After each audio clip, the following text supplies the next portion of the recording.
What's going on, boxing fans? Julian Williams here at the distance. I got a video for you guys tonight. This one's prediction.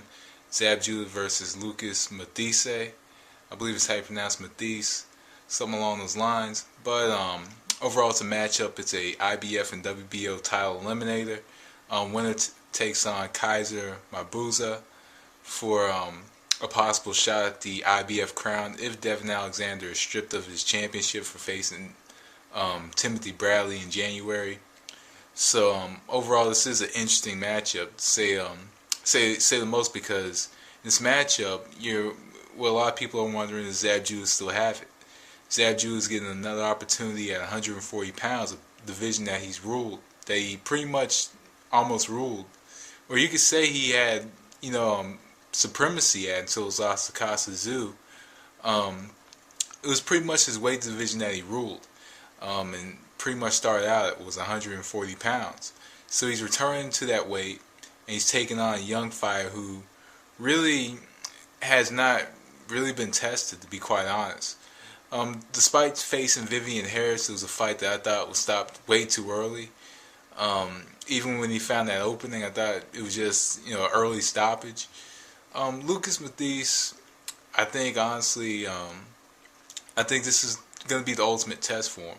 He has a pretty good record. He's coming off a victory over Rogelio Castaneda on August 27th. It was a first round knockout victory. Overall, hasn't, I believe this is a 12, I think it's either a 10 or 12 round fight. I think it's a 12 rounder, since it's a eliminator, so I believe it's a 12 round fight. Hasn't been past 10 rounds in his career, only been to 10 once. And other than that, the latest he's been is probably the 8th round. So, this is going to be a huge test for him, especially against a fighter like Zab Judah, a fighter who's been to 12 numerous times in his career. But just like him, I think Zab averages about 5 rounds a fight.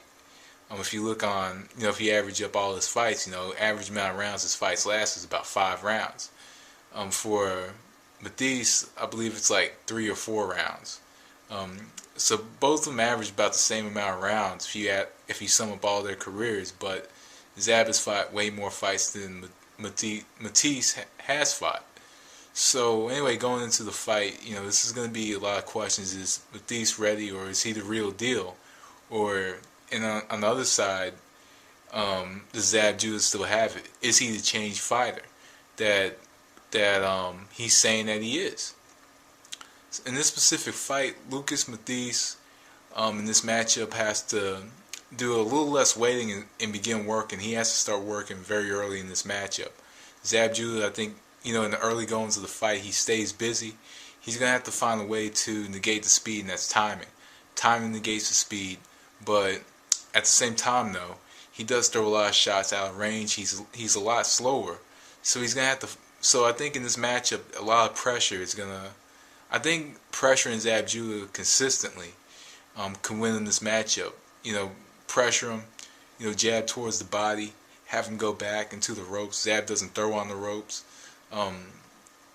Pressure him, come forward, step inside that right foot, I believe he lands a pretty good left hook on the inside. Pretty much just get him on the ropes and just work to the body consistently in the match, get him to go backward. Cut off the angles, cut off the parameters of the ring. I think that's going to be his best bet to win this matchup. If he jabs, comes forward with the jab, pressures him with the jab, and not just a single jab, not just a single punch, but multiple jabs, and stepping forward, get that head, right into the chest and go to the body. Use the jab and move like right inside using that jab, and I think he can win this matchup if he uses that strategy, because he's much slower. Zab has a lot of advantages over him. And, I think he's going to have to fight this smart. He's going to have to pressure. And I think that the pressure can get to Zab, and I think that Zab will become the old Zab that we're used to seeing if, he consistently pressures and continues to come forward the whole entire matchup and goes to the body and land hard shots to the body, land hard shots on the inside, and I think he could take this matchup if he does that alone. Zab in this matchup, Zab Judah in this matchup. I think that if he throws jab combinations, because Matthysse is the type of fighter that kind of waits quite a bit. He does a lot of waiting. Not only does he do a lot of waiting, but and looking for his opportunities, but he's quite slow. So I think he needs to use the hand speed to his advantage in this matchup. I think he's gonna have to be the busier fighter. He's gonna have to be busier. He's gonna have to pretty much jab and move the whole entire matchup. Also, something that's going to be open for Zab Judah is going to be the straight left hand. The straight left hand is going to be open for Zab Judah in this matchup. Look at how Matthysse, how his hands are positioned when he kind of guards and shells up. And also, another thing that Matthysse does is when he comes in and he throws his punch, say he throws an arm punch. The arm punch doesn't land, he comes out. When he comes out, the hands are down. So I think he can take advantage of him when he's coming out, when he's coming out of the inside, because when there's punches that aren't there, after he's throwing and he's hitting the shell and he's missing, he comes back and the hands are down. Be the veteran, take advantage of the flaws. Take advantage of that one major flaw of him coming back with the hands down. Also, use the movement, move around, use the footwork to his advantage, because his footwork is much better than Lucas Matthysse. But Zab Judah, I think, should just stick to outworking him, being the busier fighter.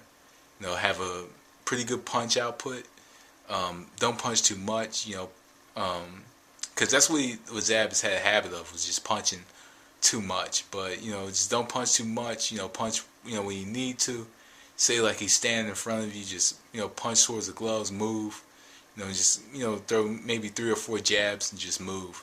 I think that Zab can just pick his spots very well. I think he should just pick his spots very well in this match. If he sees an opening for maybe a hook or an uppercut, he needs to go after it. But other than that, just stick to using the hand speed. Hand speed is going to play the important factor for him, because I don't think he'll come inside if Zab's not throwing punches towards the shell. So anyway, with all that being said, I believe that this matchup could go either two. I think it can go either 2 ways. I think it can go to either a knockout for Zab or a knockout for Matthysse. One of the two. More than likely decision. Who knows? But with the outlook of this matchup, I'm going to go with Zab Judah by unanimous decision. I think that Matthysse is just like similar to Jose Armando Cruz. Jose Armando Cruz is a fighter that didn't take any risk against Zab Judah, and he didn't take any risk, and it made Zab Judah look much better. Matthysse is gonna take risk against Zab Judah. He's gonna come forward and he is gonna punch. So when you're a fighter and you take risk, you're leaving yourself open for especially against a speedy fighter with power like Zab. It's gonna be. I think it's gonna be dangerous.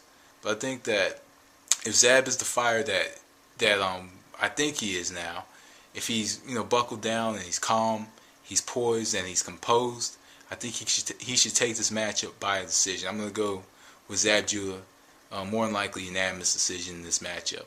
So anyway, guys, that was the distance. Thanks for watching. Peace.